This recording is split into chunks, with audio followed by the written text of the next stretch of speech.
तो मैं आप लोगों के लिए इकोनॉमिक्स का ये इंपॉर्टेंट क्वेश्चन आंसर को लेकर आया हूं। जैसा कि बहुत सारे स्टूडेंट जो है पॉलिटिकल साइंस के, मैं एक वीडियो लेकर आया था और उसमें लगभग 30 से 35 प्रश्न पूछा गया था। और आज मैं इस वीडियो में इकोनॉमिक्स का वो प्रश्न लेकर आया हूं जिसमें आप लोग को 100 में से कुछ यानी 35 से 30 प्रश्न पूछ दिए जाएंगे। तो इस वीडियो को पूरी तरीके से यानी अंत तक देखिएगा। और यहाँ जितने भी सारे प्रश्न हैं वो बिल्कुल वायरल प्रश्न है और ये यानी बुक से आउट किया गया क्वेश्चन है।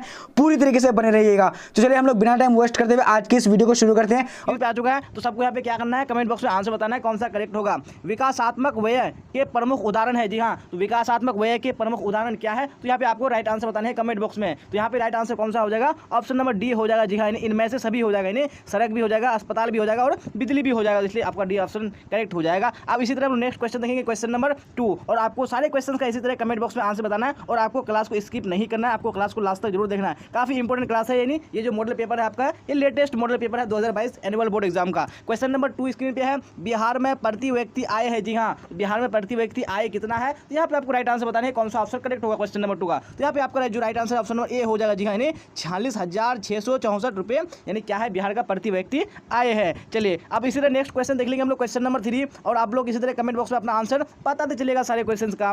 गेट का फुल फॉर्म क्या है। जी हाँ, तो गेट का फुल फॉर्म क्या है, तो वो आपको राइट आंसर बताना है कौन सा ऑप्शन करेक्ट होगा। तो यहाँ पे 3 का right answer option number A हो जाएगा। प्रशुल्क एवं व्यापार पर सामान्य समझौता, ये क्या है, गेट का फुल फॉर्म है। चलिए अब नेक्स्ट क्वेश्चन, क्वेश्चन नंबर 4 देखेंगे। चलिए क्वेश्चन नंबर 4 भी स्क्रीन पर आ चुका है, तो कमेंट में आंसर दीजिए आप लोग। विश्व व्यापार संगठन यानी WTO वर्ल्ड ट्रेड ऑर्गेनाइजेशन की स्थापना कब हुई थी। जी हाँ, तो वर्ल्ड ट्रेड ऑर्गेनाइजेशन की स्थापना कब हुई थी, तो यहाँ पे 4 का राइट आंसर कौन सा हो जाएगा, ऑप्शन नंबर बी हो जाएगा। जी हाँ, यानी 1995 ईस्वी हो जाएगा राइट आंसर। चलिए अब इसी तरह नेक्स्ट क्वेश्चन देख लेंगे हम लोग, क्वेश्चन नंबर 5। क्या बोला जा रहा है क्वेश्चन नंबर 5 में, विश्व में सबसे ज्यादा व्यापार होता है। जी हाँ, तो सबसे ज्यादा व्यापार होता है वो किस चीज़ का सबसे ज्यादा व्यापार होता है, यानी बिजली की मशीनें या कंप्यूटर या वाहन या इनमें सभी। जी हाँ, तो 5 का right answer option number D हो जाएगा। जी हाँ, यानी इनमें सभी का व्यापार सबसे ज्यादा होता है पूरी दुनिया में। चलिए अब नेक्स्ट क्वेश्चन देख लेंगे, क्वेश्चन नंबर 6। चलिए जितने भी क्वेश्चन आपको कराऊंगा आपको सारे क्वेश्चन को ध्यान से देखना है। जी हाँ, काफी इंपॉर्टेंट क्वेश्चन है आपके बोर्ड एग्जाम के लिए और सेंट्रल एग्जाम के लिए भी। जी हाँ, क्योंकि सेंट्रल एग्जाम करीब आ रहा है आपका 19 अक्टूबर से है, तो आपको सारे क्वेश्चन को ध्यान से देखना है जिनके पास इकोनॉमिक्स है। चलिए क्वेश्चन नंबर 6 क्या बोला जा रहा है, सबसे बड़े निर्यातक देश है। जी हाँ, तो सबसे बड़े निर्यातक देश कौन है, अमेरिका, जर्मनी, जापान या इनमें से सभी। तो 6 का right answer option number D हो जाएगा। जी हाँ, इनमें सभी जो क्या है कि निर्यातक देश है। जी हाँ, देश क्या करते हैं, सबसे ज्यादा निर्यात करते हैं। चलिए आप देख लेंगे नेक्स्ट क्वेश्चन, क्वेश्चन नंबर 7। क्या बोला जा रहा है क्वेश्चन नंबर 7 में, आर्थिक उदारीकरण की प्रक्रिया कब प्रारंभ हुई थी। जी हाँ, तो कब शुरू हुई थी आर्थिक उदारीकरण की प्रक्रिया, तो 7 का right answer option number A हो जाएगा। जी हाँ, यानी वर्ष 1991 ईस्वी में। चलिए आप देख लेंगे नेक्स्ट क्वेश्चन, क्वेश्चन नंबर 8। क्या बोला जा रहा है क्वेश्चन नंबर 8 में, आर्थिक क्रिया का प्रमुख उदाहरण है। जी हाँ, तो आर्थिक क्रिया का प्रमुख उदाहरण क्या है, तो अब 8 का राइट आंसर आपको बताना है कौन सा करेक्ट होगा। चलिए बिल्कुल ऑप्शन नंबर यहाँ पे डी आ रहा है सबका, तो बिल्कुल करेक्ट हो जाएगा। जी हाँ, इनमें से सभी हो जाएगा। अब इसी तरह नेक्स्ट क्वेश्चन देख लेंगे हम लोग, क्वेश्चन नंबर 9। क्या बोला जा रहा है क्वेश्चन 9 में, गैर आर्थिक क्रियाएं का प्रमुख उदाहरण है। जी हाँ, तो जो गैर आर्थिक क्रिया है उसका प्रमुख उदाहरण क्या है, तो यहाँ पे आपको राइट आंसर बताना है क्वेश्चन नंबर 9 का, तो बिल्कुल ऑप्शन नंबर सी हो जाएगा। जी हाँ, ए और बी दोनों यानी सामाजिक क्रियाएं और धार्मिक क्रियाएं, ये क्या है, गैर आर्थिक क्रियाएं हैं। चलिए अब इसी तरह नेक्स्ट क्वेश्चन देख लेंगे हम लोग, क्वेश्चन नंबर 10। क्या बोला जा रहा है क्वेश्चन नंबर 10 में, समष्टि अर्थशास्त्र के अंतर्गत आते हैं। जी हाँ, जो समष्टि अर्थशास्त्र है उसके अंतर्गत क्या आते हैं, तो 10 का राइट आंसर कौन सा हो जाएगा, ऑप्शन नंबर डी हो जाएगा। जी हाँ, यानी इनमें से सभी हो जाएगा। चलिए अब इसी तरह नेक्स्ट क्वेश्चन देख लेंगे, क्वेश्चन नंबर 11। और आप लोग इसी तरह अपना जो आंसर है बिल्कुल सारे क्वेश्चन का बता दे चलना है। क्वेश्चन नंबर 11 में क्या बोला जा रहा है, समष्टि अर्थशास्त्र व्याख्या करता है। जी हाँ, तो किसका व्याख्या करता है, तो यहाँ पे आपको राइट आंसर बताना है क्वेश्चन नंबर 11 का, तो यहाँ पे भी आपका राइट आंसर ऑप्शन डी हो जाएगा। जी हाँ, इनमें से सभी का व्याख्या करता है, यानी बेरोजगारी का भी, मुद्रास्फीति का भी और राजकोषीय नीति का भी। चलिए अब देख लेंगे क्वेश्चन नंबर 12। और आज के इस मॉडल पेपर में हम लोग 100 क्वेश्चन करेंगे। जी हाँ, जैसे कि आपको 100 क्वेश्चन बोर्ड एग्जाम में पूछा जाएगा, जिसमें से आपको 50 क्वेश्चन के राइट आंसर बताने हैं। तो यहाँ पे हम लोग 100 क्वेश्चन करेंगे, लेकिन यहाँ पे आपको 100 के 100 करेक्ट करने हैं जितने बच्चे क्लास में जुड़े हुए हैं। क्वेश्चन नंबर 12 स्क्रीन पे आ चुका है। अर्थशास्त्र के अंतर्गत अध्ययन किया जाता है। जी हाँ, तो किसका अध्ययन किया जाता है अर्थशास्त्र के अंतर्गत, तो 12 का right answer option number D हो जाएगा। जी हाँ, यानी इनमें से सभी का अध्ययन किया जाता है, उत्पादन का भी, उपभोग का भी और विनिमय का भी। अब नेक्स्ट क्वेश्चन देख लेंगे, क्वेश्चन नंबर 13। क्या है क्वेश्चन नंबर 13 में, आधुनिक अर्थशास्त्र में निम्न नई व्याख्या जुड़ी है। जी हाँ, कौन सी नई व्याख्या जुड़ी हुई है, तो 13 का right answer option number D हो जाएगा। जी हाँ, इनमें से सभी हो जाएगा। चलिए आप देख लेंगे नेक्स्ट क्वेश्चन, क्वेश्चन नंबर 14। क्या है क्वेश्चन 14 में, अर्थशास्त्र का जनक किसे कहा जाता है। जी हाँ, तो अर्थशास्त्र का जनक किसे कहा जाता है, तो right answer option number B हो जाएगा, यानी एडम स्मिथ को कहा जाता है। चलिए अब next question, question number 15। Screen पे आ चुका है, तो आंसर दीजिए।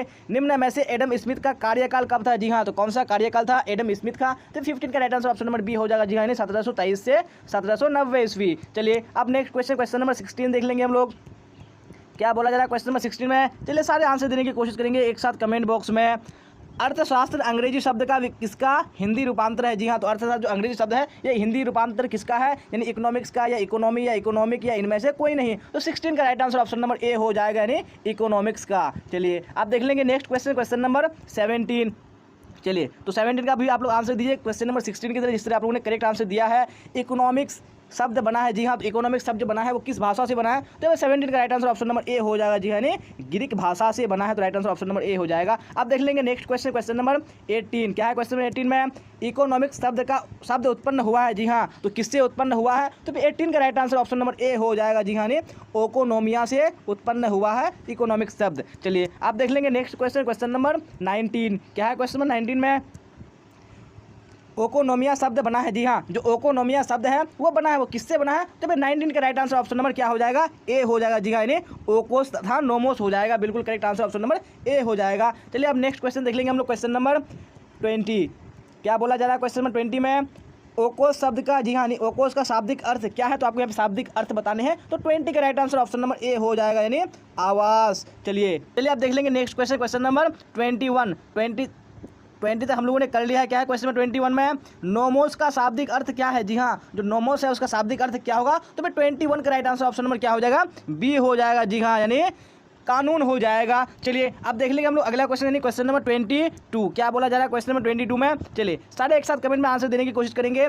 समष्टि अर्थशास्त्र को आरंभ करने का श्रेय किसे दिया जाता है? जी हाँ, तो किसको दिया जाता है? तो 22 का राइट आंसर कौन सा हो जाएगा? ऑप्शन नंबर ए हो जाएगा। जी हाँ, यानी जॉन मेनार्ड कीन्स को दिया जाता है। चलिए आप देख लेंगे नेक्स्ट क्वेश्चन नंबर 23। क्या बोला जा रहा है क्वेश्चन नंबर 23 में?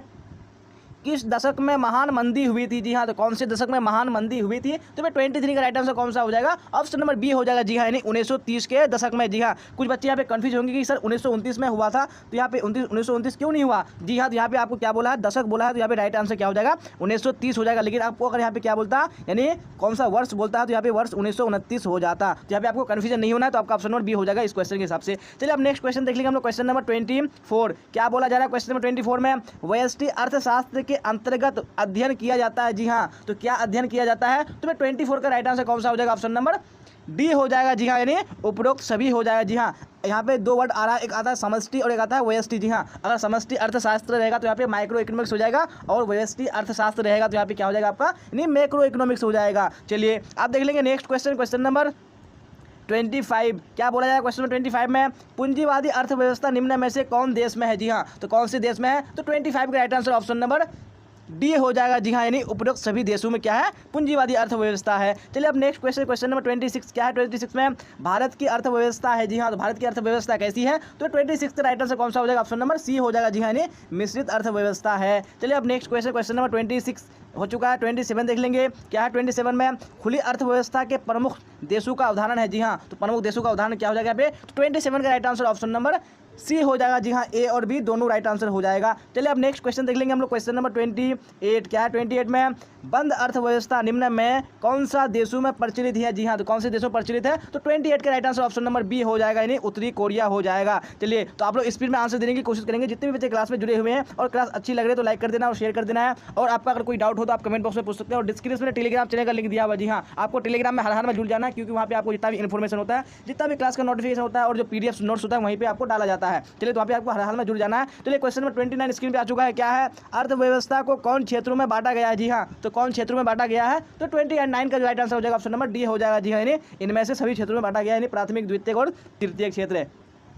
चलिए अब नेक्स्ट क्वेश्चन देख लेंगे हम लोग, क्वेश्चन नंबर 30। क्या बोला जा रहा है क्वेश्चन नंबर 30 में? चलिए प्राथमिक क्षेत्र के अंतर्गत किसे शामिल किया जाता है? जी हाँ, तो किसको शामिल किया जाता है? तो 30 का right answer option number D हो जाएगा। जी हाँ, यानी इनमें से सभी को शामिल किया जाता है। चलिए अब नेक्स्ट क्वेश्चन नंबर हम लोग देख लेंगे, यानी 31। क्या बोला जा रहा है क्वेश्चन नंबर 31 में? द्वितीय क्षेत्र में किसे शामिल किया जाता है? जी हाँ, तो किसको शामिल किया जाता है? तो 31 का राइट आंसर ऑप्शन नंबर कौन सा हो जाएगा? डी हो जाएगा। जी हाँ, यानी इनमें से सभी को शामिल किया जाता है। अब देख लेंगे नेक्स्ट क्वेश्चन नंबर 32। क्या है 32 में? विनिर्माण क्षेत्र के प्रमुख उदाहरण है। जी हाँ, तो कौन से प्रमुख उदाहरण है विनिर्माण क्षेत्र के? तो 32 का right answer option number C हो जाएगा जी हाँ, यानी ए और बी दो, यानी ए और बी दोनों हो जाएगा। चलिए अब नेक्स्ट क्वेश्चन देख लेंगे हम लोग। क्वेश्चन नंबर 33 क्या है 33 में, निर्माण क्षेत्र में प्रमुख रूप से शामिल है जी हाँ, तो प्रमुख रूप से क्या शामिल है, तो 33 का राइट आंसर कौन सा हो जाएगा, ऑप्शन नंबर सी हो जाएगा जी हाँ, यानी ए और बी दोनों शामिल है, यानी अस्थायी परिसंपत्ति या भवन दोनों हो जाएगा। चलिए क्या बोला जा रहा है 34 में, विद्युत क्षेत्र में कौन सा कार्य किए जाते हैं जी हाँ, तो कौन सा कार्य किए जाते हैं विद्युत क्षेत्र में, तो यहाँ पे 34 का राइट आंसर ऑप्शन नंबर कौन सा हो जाएगा, सी हो जाएगा जी हाँ, यानी ए और बी दोनों कार्य किए जाते हैं, गैस और जल आपूर्ति। चलिए अब नेक्स्ट क्वेश्चन नंबर 35 देख लेंगे हम लोग। 34 हो चुका है। क्या बोला जा रहा है क्वेश्चन नंबर 35 में, तृतीय क्षेत्र या सेवा क्षेत्र के अंतर्गत शामिल किया जाता है जी हाँ, तो किसको शामिल किया जाता है, तो 35 का राइट आंसर कौन सा हो जाएगा, ऑप्शन नंबर डी हो जाएगा जी हाँ, इनमें से सभी को शामिल किया जाता है। चलिए अब नेक्स्ट क्वेश्चन नंबर 36 क्या बोला जा रहा है 36 में, सेवा क्षेत्र में इन्हें भी शामिल किया जाता है जी हाँ, तो किनको शामिल किया जाता है, सेवा क्षेत्र में, तो 36 का राइट आंसर कौन सा हो जाएगा, ऑप्शन नंबर डी हो जाएगा जी हाँ, इनमें से सभी को शामिल किया जाता है। चलिए अब अगला क्वेश्चन देख लेंगे हम लोग। क्वेश्चन नंबर 37 क्या बोला जा रहा है क्वेश्चन नंबर 37 में, चलिए अर्थव्यवस्था के अन्य क्षेत्र कौन है जी हाँ, तो अन्य क्षेत्र कौन है अर्थव्यवस्था के, तो 37 का right answer option number C हो जाएगा जी हाँ, ए और बी दोनों हो जाएगा। चलिए अब अगला क्वेश्चन देख लेंगे हम लोग। क्वेश्चन नंबर 38 क्या बोला जा रहा है 38 में, चलिए आंसर दीजिए सारे बच्चे कमेंट बॉक्स में। अर्थव्यवस्था के चतुर्धातुक क्षेत्र में किसे शामिल किया जाता है जी हाँ, तो किसको शामिल किया जाता है, तो 38 का right answer option number D हो जाएगा जी हाँ, इनमें से सभी को शामिल किया जाता है। चलिए अब नेक्स्ट क्वेश्चन देख लेंगे हम लोग। क्वेश्चन नंबर 39 क्या बोला जा रहा है क्वेश्चन नंबर 39 में, चलिए एक साथ आंसर देंगे कमेंट बॉक्स में। पंचसंख्यक क्षेत्र में किसे शामिल किया जाता है जी हाँ, तो किसको शामिल किया जाता है, तो 39 का right answer option number D हो जाएगा, यानी इनमें से सभी जी हाँ। कहीं भी इनमें सभी आ रहा है तो आपको क्या करना है, सारे ऑप्शन को पढ़ना है जी हाँ, क्योंकि अगर एग्जाम में आपको एक ऑप्शन दे दिया जाए तो आपको कंफ्यूजन नहीं होना है, इसलिए आपको सारे ऑप्शन को पढ़ना है, फिर आपको कमेंट में आंसर बताने हैं। चलिए क्वेश्चन नंबर हम लोग 40 देख लेंगे। 39 हो चुका है। क्या बोला जा रहा है क्वेश्चन नंबर 40 में, भारत की अर्थव्यवस्था को किस श्रेणी में रखा गया है जी हाँ, तो कौन सी श्रेणी में रखा गया है, तो यहाँ पे राइट आंसर 40 का कौन सा हो जाएगा, बी हो जाएगा जी हाँ, इन्हें विकासशील श्रेणी में रखा गया है। चलिए अब नेक्स्ट क्वेश्चन नंबर 41 क्या बोला जा रहा है 41 में, चलिए आंसर देने की कोशिश करेंगे। भारतीय अर्थव्यवस्था में विकासशील अर्थव्यवस्था के कौन से लक्षण पाए जाते हैं जी हाँ, तो कौन से लक्षण पाए जाते हैं, तो 41 का राइट आंसर कौन सा हो जाएगा, ऑप्शन नंबर डी हो जाएगा जी हाँ,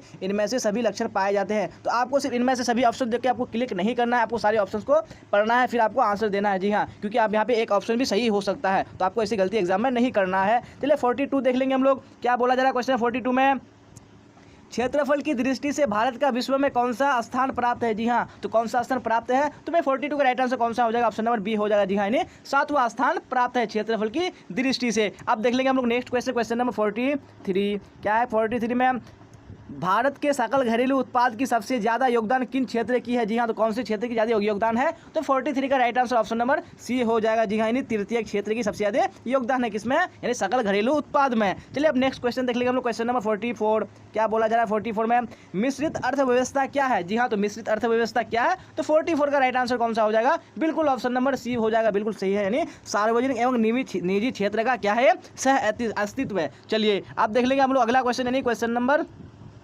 45 क्या है 45 में, बंद अर्थव्यवस्था से क्या समझते हैं जी हाँ, तो बंद अर्थव्यवस्था से क्या समझते हैं, तो 45 का right answer option number B हो जाएगा जी हाँ, यानी आयात बंद। चलिए अब देख लेंगे नेक्स्ट क्वेश्चन नंबर 46 क्या बोला जा रहा है क्वेश्चन 46 में, निम्न में भारतीय अर्थव्यवस्था का लक्षण नहीं है जी हाँ, तो कौन सा लक्षण नहीं है भारतीय अर्थव्यवस्था का, तो 46 का राइट आंसर कौन सा हो जाएगा, बिल्कुल ऑप्शन नंबर सी हो जाएगा जी हाँ, यानी पर्याप्त पूंजी का होना, ये क्या है, लक्षण नहीं है भारतीय अर्थव्यवस्था का। अब नेक्स्ट क्वेश्चन नंबर 47 देख लेंगे हम लोग। 47 आ चुका है स्क्रीन पे। क्या है, भारतीय अर्थव्यवस्था की कौन सी विशेषता है जी हाँ, तो कौन सी विशेषता है भारतीय अर्थव्यवस्था की, तो 47 का राइट आंसर कौन सा हो जाएगा, बिल्कुल ऑप्शन नंबर डी हो जाएगा जी हाँ, इनमें से सभी हो जाएगा राइट आंसर। चलिए अब देख लेंगे नेक्स्ट क्वेश्चन नंबर 48 क्या है 48 में, मानव विकास सूचकांक में भारत को कौन सा स्थान प्राप्त है जी हाँ, तो कौन सा स्थान प्राप्त है, तो 48 का right answer option number B हो जाएगा जी हाँ, 181वां स्थान प्राप्त है। अब देख लेंगे हम लोग नेक्स्ट क्वेश्चन नंबर 49 क्या है 49 में, मानवीय विकास सूचकांक का तत्व निम्न में कौन नहीं है जी हाँ, तो निम्न में कौन नहीं है, तो 49 का राइट आंसर कौन सा हो जाएगा, ऑप्शन नंबर बी हो जाएगा जी हाँ, यानी शिशु मृत्यु दर। चलिए अब देख लेंगे हम लोग नेक्स्ट क्वेश्चन नंबर 50 देखेंगे। क्या है क्वेश्चन 50 में, मानवीय गरीबी सूचकांक किस वर्ष में विकसित किया गया जी हाँ, जो मानवीय गरीबी सूचकांक है वो किस वर्ष में विकसित किया गया, तो 50 का राइट आंसर कौन सा हो जाएगा जी हाँ, बिल्कुल ऑप्शन नंबर ए हो जाएगा जी हाँ, यानी 1997 ईस्वी में। चलिए, और जितने भी बच्चे आपको क्लास यहाँ भी कर रहे हैं, अगर क्लास अच्छी लग रही है तो आपको क्लास को लाइक कर देना और शेयर भी कर देना अपने दोस्तों को। और जो बच्चे इस चैनल पर नए आ रहे हैं तो चैनल को सब्सक्राइब कर लेना है और बेल आइकन को प्रेस कर लेना है। जी हाँ, चलिए अब अगला क्वेश्चन देख लेंगे हम लोग। क्वेश्चन नंबर 51 स्क्रीन पे आ चुका है। क्या है क्वेश्चन नंबर 51 में? चलिए आंसर देने की कोशिश करेंगे। निम्न में से कौन सा मानव विकास सूचकांक में शामिल नहीं है? जी हाँ, तो कौन सा मानव विकास सूचकांक में शामिल नहीं है? तो 51 का राइट आंसर कौन सा हो जाएगा? बिल्कुल ऑप्शन नंबर बी हो जाएगा। जी हाँ, यानी सामाजिक असमानता ये मानव विकास सूचकांक में शामिल नहीं है। चलिए अब देख लेंगे नेक्स्ट क्वेश्चन, क्वेश्चन नंबर 52। क्या है क्वेश्चन नंबर 52 में? आर्थिक संवृद्धि, जी हाँ, आर्थिक संवृद्धि का सबसे उपयुक्त मापदंड क्या है? जी हाँ, तो सबसे उपयुक्त मापदंड क्या है? तो 52 का right answer option number D हो जाएगा। जी हाँ, यानी प्रति व्यक्ति वास्तविक आय हो जाएगा। चलिए अब अगला क्वेश्चन देख लेंगे हम लोग। क्वेश्चन नंबर 53, 52 हम लोगों ने कर लिया और अच्छे तरीके से किया और आपको इसी तरह सारे क्वेश्चन का आंसर बताने हैं। जीएनपी बराबर वाट? जी हाँ, तो जीएनपी बराबर क्या होगा? तो यहाँ पे राइट आंसर आपको बताने हैं। तो 53 का right answer option number A हो जाएगा। जी हाँ, यानी GDP plus X minus M, ये क्या हो जाएगा? जीएनपी का फुल फॉर्म हो जाएगा। चलिए अब अगला क्वेश्चन देख लेंगे हम लोग, यानी क्वेश्चन नंबर 54। क्या है क्वेश्चन नंबर 54 में? चलिए आंसर दीजिए। GDP-FC बराबर, जी हाँ, तो GDP-FC बराबर क्या होगा? तो यहाँ पे राइट आंसर बताइएगा आप लोग 54 का। तो 54 का right answer option number B हो जाएगा। जी हाँ, यानी GDP-MP माइनस निवल और प्रत्यक्ष कर राइट आंसर हो जाएगा। चलिए अब अगला क्वेश्चन देख लेंगे हम लोग। Question number 55। क्या है 55 में? GDP-FC बराबर, जी हाँ, तो GDP-FC बराबर क्या हो जाएगा? तो 55 का राइट आंसर ऑप्शन नंबर क्या हो जाएगा? ए हो जाएगा। जी हाँ, यानी GDP-MP माइनस अप्रत्यक्ष कर प्लस सब्सिडी हो जाएगा राइट आंसर। चलिए, तो यहाँ पे जितने भी मैं आपको फॉर्मूले हैं, ये सारे आपको फॉर्मूले हर हाल में याद रखने हैं। जी हाँ, आपको एग्जाम में पूछ सकता है और पूछने के चांसेस भी है। चलिए क्वेश्चन नंबर 56 स्क्रीन पे आ चुका है। क्या है 56 में? प्रति व्यक्ति आय बराबर, जी हाँ, तो प्रति व्यक्ति आय बराबर कितना हो जाएगा? तो 56 का राइट आंसर कौन सा हो जाएगा? बिल्कुल ऑप्शन नंबर बी हो जाएगा। जी हाँ, यानी राष्ट्रीय आय बटे में क्या हो जाएगा? जनसंख्या हो जाएगा। जी हाँ, यानी राष्ट्रीय आय और जनसंख्या का अनुपात हो जाएगा, यानी प्रति व्यक्ति आय। चलिए अब अगला क्वेश्चन देख लेंगे हम लोग, यानी क्वेश्चन नंबर 57। क्या है 57 में? इंडियन स्टैटिस्टिकल इंस्टीट्यूट कहाँ है? जी हाँ, तो इंडियन स्टैटिस्टिकल इंस्टीट्यूट कहाँ है? तो अब 57 का right answer option number B हो जाएगा, यानी कलकत्ता में है। चलिए अब नेक्स्ट क्वेश्चन देख लेंगे हम लोग। Question number 58। क्या है क्वेश्चन नंबर 58 में? राष्ट्रीय आय समिति की नियुक्ति किसकी अध्यक्षता में हुई थी? जी हाँ, तो किसकी अध्यक्षता में हुई थी? तो 58 का right answer option number A हो जाएगा। जी हाँ, यानी PC महालनोबिस की अध्यक्षता में हुई थी। अब नेक्स्ट क्वेश्चन देख लेंगे हम लोग। Question number 59। क्या बोला जा रहा है 59 में? चलिए आंसर दीजिए, सारे बच्चे आंसर दीजिएगा कमेंट बॉक्स में। CSO की स्थापना कब हुई थी? जी हाँ, तो CSO की स्थापना कब हुई थी? तो यहाँ पे right answer option number B हो जाएगा, यानी 1949 ईस्वी में। चलिए अब नेक्स्ट क्वेश्चन, क्वेश्चन नंबर 60। क्या है क्वेश्चन नंबर 60 में? चलिए बिल्कुल आंसर दीजिए सारे। राष्ट्रीय आय का आकलन कैसे तैयार किया जाता है? जी हाँ, तो कैसे तैयार किया जाता है? तो फिर right answer option number C हो जाएगा, यानी केंद्रीय सांख्यिकी संगठन द्वारा तैयार किया जाता है। चलिए अब नेक्स्ट क्वेश्चन देख लेंगे हम लोग। Question number 61। क्या है 61 में? आर्थिक नियोजन के उद्देश्य है। जी हाँ, तो आर्थिक नियोजन के क्या उद्देश्य हैं? तो अब right answer option number D हो जाएगा। जी हाँ, यानी इनमें से सभी हो जाएगा राइट आंसर। चलिए अब देख लेंगे नेक्स्ट क्वेश्चन, क्वेश्चन नंबर 62। क्या है 62 में? योजना आयोग का गठन कब किया गया? जी हाँ, तो योजना आयोग का गठन कब किया गया था? तो 62 का right answer option number A हो जाएगा। जी हाँ, यानी 1950 ईस्वी में। आप देख लेंगे हम लोग नेक्स्ट क्वेश्चन, क्वेश्चन नंबर 63। और आपको क्लास को लास्ट तक जरूर देखना है। जी हाँ, क्योंकि एग्जाम बहुत ही करीब आ चुका है, तो आपको इस क्वेश्चन हर हाल में पता होना चाहिए, जितने भी मैं क्वेश्चन आपसे करा रहा हूँ। क्वेश्चन नंबर 63 में क्या है? भारत में प्रथम पंचवर्षीय योजना कब लागू हुई? तो कब लागू हुई थी पंचवर्षीय योजना प्रथम? तो यहाँ पे राइट आंसर ऑप्शन नंबर क्या हो जाएगा? बिल्कुल ऑप्शन नंबर ए हो जाएगा। जी हाँ, यानी वर्ष 1951 ईस्वी में। चलिए अब देख लेंगे नेक्स्ट क्वेश्चन, क्वेश्चन नंबर 64। क्या है क्वेश्चन नंबर 64 में? नीति आयोग का गठन कब हुई? जी हाँ, तो नीति आयोग का जो गठन हुआ था वो कब हुआ था? तो 64 का right answer option number B हो जाएगा। जी हाँ, यानी 1 जनवरी 2015 ईस्वी हो जाएगा। चलिए अब अगला क्वेश्चन देख लीजिए हम लोग। Question number 65। क्या है 65 में? नीति आयोग के अध्यक्ष कौन होते हैं? जी हाँ, तो नीति आयोग के अध्यक्ष कौन होते हैं? तो 65 का right answer option number C हो जाएगा। जी हाँ, यानी भारत के प्रधानमंत्री होते हैं। चलिए अब नेक्स्ट क्वेश्चन, क्वेश्चन नंबर 66। क्या है 66 में? राष्ट्रीय विकास परिषद की स्थापना कब की गई? जी हाँ, तो कब की गई थी? तो यहाँ पे 66 का right answer option number A हो जाएगा, यानी 4 अगस्त 1952 ईस्वी हो जाएगा। अब देख लेंगे हम लोग अगला क्वेश्चन, क्वेश्चन नंबर 67। क्या है क्वेश्चन नंबर 67 में? दूसरी पंचवर्षीय योजना की अवधि क्या थी? जी हाँ, तो दूसरी पंचवर्षीय योजना की अवधि क्या थी? तो 67 का right answer option number B हो जाएगा। जी हाँ, यानी 1956 से 1961 ईस्वी हो जाएगा। अब नेक्स्ट क्वेश्चन देख लेंगे हम लोग। Question number 68। क्या है 68 में? तीसरी योजना की अवधि क्या थी? जी हाँ, तो तीसरी योजना की अवधि क्या थी? तो 68 का right answer option number A हो जाएगा, यानी 1961 से 1966 ईस्वी हो जाएगा। चलिए आप देख लेंगे नेक्स्ट क्वेश्चन, क्वेश्चन नंबर 69। जी हाँ, जितने भी पंचवर्षीय योजना हुआ था ये आपको सारे का कार्यकाल पता होना चाहिए, क्योंकि एग्जाम में आपको पूछ सकता है कहीं से भी। 69 क्या है? चौथी पंचवर्षीय योजना का कार्यकाल क्या था? तो चौथी पंचवर्षीय योजना का कार्यकाल क्या था? तो 69 का right answer option number B हो जाएगा। जी हाँ, यानी 1969 से 1974 ईस्वी हो जाएगा। चलिए अब अगला क्वेश्चन देख लेंगे हम लोग, क्वेश्चन नंबर 70। क्या है क्वेश्चन नंबर 70 में? चलिए बिल्कुल आंसर दीजिएगा जितने भी क्लास में जुड़े हुए हैं। पांचवी पंचवर्षीय योजना का कार्यकाल क्या था? जी हाँ, तो पांचवी पंचवर्षीय योजना का कार्यकाल क्या था? तो यहाँ पे 70 का राइट आंसर कौन सा हो जाएगा? ऑप्शन नंबर ए हो जाएगा। जी हाँ, यानी 1974 से 1979 ईस्वी हो जाएगा। चलिए अब देख लेंगे नेक्स्ट क्वेश्चन, क्वेश्चन नंबर 71। क्या है 71 में? पांचवी पंचवर्षीय योजना के मुख्य लक्षण क्या था? जी हाँ, तो मुख्य लक्षण क्या था? तो 71 का राइट आंसर कौन सा हो जाएगा? यानी ऑप्शन नंबर डी हो जाएगा, यानी इनमें से सभी। चलिए अब अगला क्वेश्चन देख लेंगे हम लोग, क्वेश्चन नंबर 72। क्या बोला जा रहा है क्वेश्चन नंबर 72 में?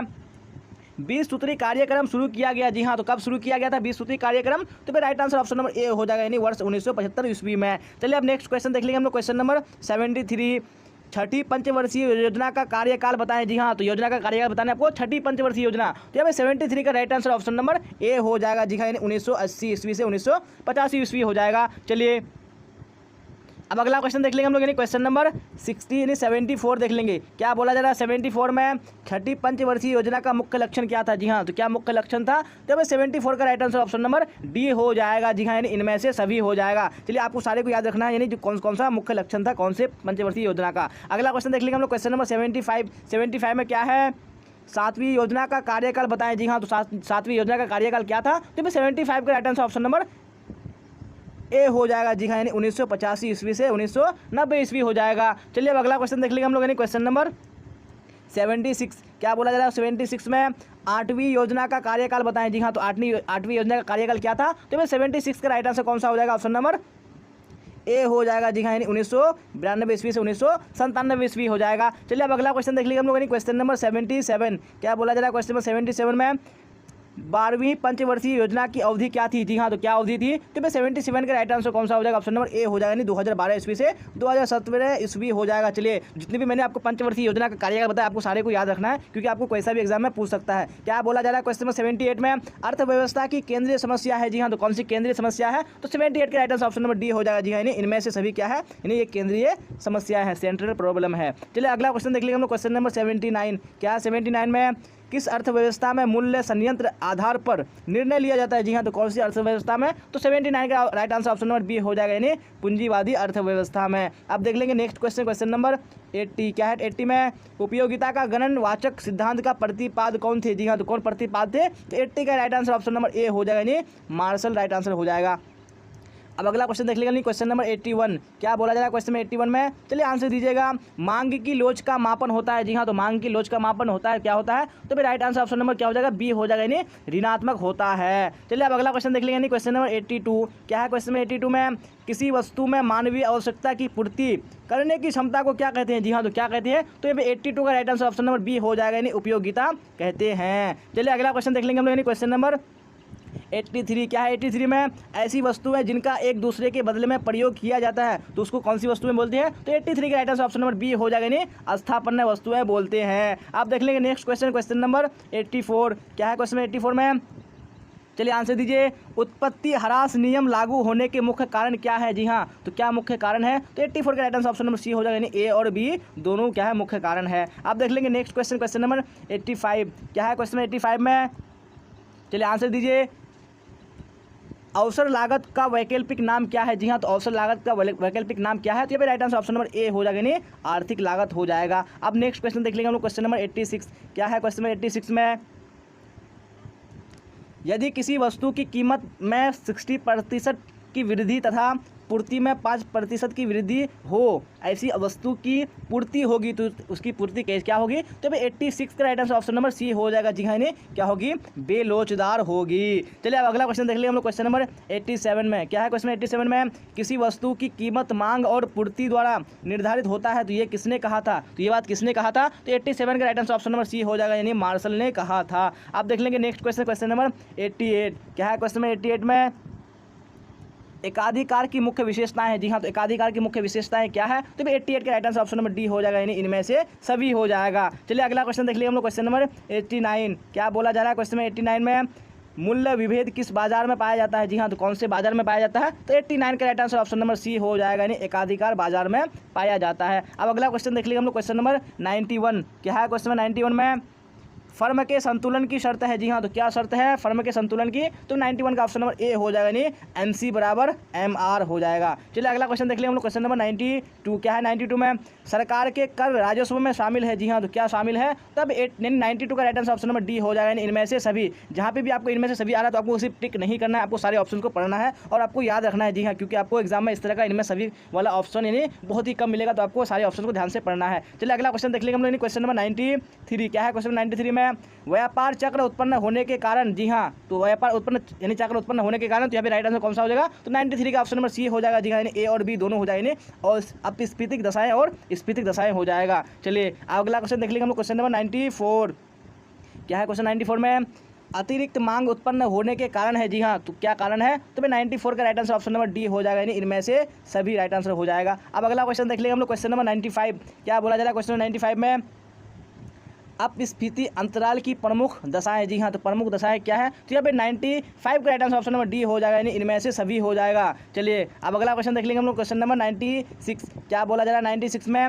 MPC का मान होता है। जी हाँ, तो MPC का मान कितना होता है? तो भाई 96 का right answer option number C हो जाएगा, यानी 0 से अधिक किंतु 1 से कम, यानी 0 से 1 के बीच में होता है। चलिए अगला क्वेश्चन देख लेंगे, क्वेश्चन नंबर 97। क्या है 97 में? रोजगार, सूद और मुद्रा का सामान्य सिद्धांत पुस्तक के लेखक कौन है? जी हाँ, तो कौन है? तो 97 का right answer option number B हो जाएगा, यानी केन्स हो जाएगा। अब अगला क्वेश्चन देख लेंगे, क्वेश्चन नंबर 98। क्या है 98 में? केन्स का रोजगार। जी हाँ, केन्स का रोजगार सिद्धांत किस पर आधारित है? तो किस पर आधारित है? तो 98 का right answer option number A हो जाएगा, यानी प्रभावपूर्ण मांग पर आधारित है। अब अगला क्वेश्चन देख लेंगे, क्वेश्चन नंबर 99। क्या है क्वेश्चन नंबर 99 में? यानी घिसावट व्यय सम्मिलित होता है। जी हाँ, तो किस में सम्मिलित होता है? तो 99 का right answer option number A हो जाएगा, यानी GNP@MP हो जाएगा राइट आंसर। चलिए अगला क्वेश्चन देख लेंगे हम लोग, क्वेश्चन नंबर 100। क्या बोला जा रहा है क्वेश्चन नंबर 100 में? भारत के बैंकिंग क्षेत्र का सुधार प्रारंभ हुआ। जी हाँ, तो कब प्रारंभ हुआ था? तो 100 का right answer option number C हो जाएगा, यानी 1991 ईस्वी में। जी हाँ, तो इकोनॉमिक्स का 1000 प्रश्न पढ़ने के लिए जो वायरल प्रश्न है, वो प्रश्न जो पढ़ने के लिए आप लोग क्या करना है? गूगल में आना, गूगल में आप लोग टाइप करना bbphelp.com, उसका सर्च कर देंगे। देखिए आप लोगों को क्या करना है, इस तरह से नीचे यानी खिसकते आना है, नीचे कर देना है। अब जब नीचे आएंगे यहाँ पर देखिए सबसे नीचे में देखेंगे यहाँ पर इकोनॉमिक्स का एक सेक्शन बना होगा। यहाँ पर देखिए इकोनॉमिक्स का एक सेक्शन है, यहाँ पर से आप लोगों को 1000 वायरल प्रश्न को मिलने वाला है। तो यहाँ पर ऑब्जेक्टिव मॉडल पेपर के सामने में क्लिक कर देना, हाथ लगा देना, और यहाँ पर देखिए नीचे आप लोग को क्वेश्चन यानी 10 मॉडल पेपर मिलता है, यानी 1000 वायरल प्रश्न। तो आप क्या करेंगे, यहीं पर किसी जगह पर भी आप लोग क्लिक कर देना है डाउनलोड के ऑप्शन में। तो डाउनलोड जब क्लिक कर देंगे तो यहाँ पर आप लोग को यानी आ जाएगा सारा प्रश्न। तो यहाँ से आप पूरी तरीके से प्रश्न को पढ़ करके अपनी तैयारी में इंप्रूव कर सकते हैं। तो आज के वीडियो इतना तक, तब तक के लिए